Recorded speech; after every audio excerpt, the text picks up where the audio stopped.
One person has been killed and several others injured in the Democratic Republic of Congo as people have taken to the streets to protest against President Joseph Kabila.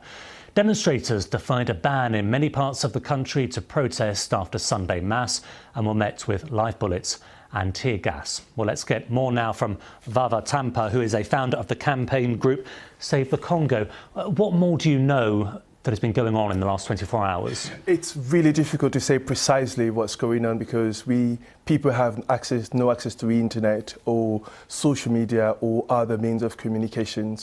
But from what we are hearing from our people on the ground using British and French and South African numbers is that the repression is incredibly severe. So the government has deployed soldiers and police across the country in key areas, preventing people from going to church or leaving churches and firing gases whenever they met people gathering together. So far we know one person has died, but we suspect that the number is going to be much, much more higher.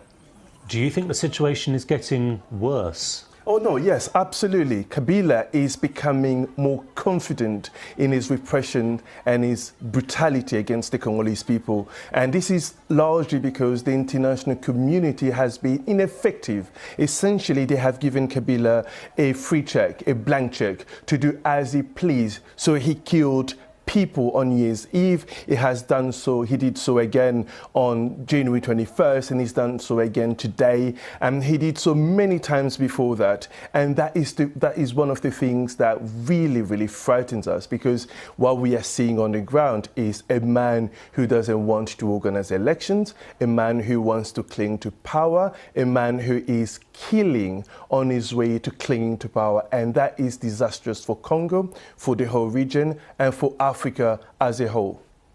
The protests that you've been talking about are largely organised by civil groups and the churches. Yeah. Where are the opposition political parties on this? Well, the opposition, essentially what's going on now is, for the first time arguably in the Congolese history, you're finding, at least over the last few decades, you're finding the entire Congolese people, so the opposition, civil society groups, the diaspora, the student, all of us rallying behind the Catholic Church, which is being led by Cardinal Mosengo, essentially in the push for a civilian transition without Kabila. And that is in a nutshell what we are calling for, what we are pushing for. We want Mr. Kabila to leave. His mandate has already come to an end. He came to an end on December 2016. We want him to leave, and we want a civilian transition led arguably by Dr. Mukwege, so that we can return Congo to constitutionality.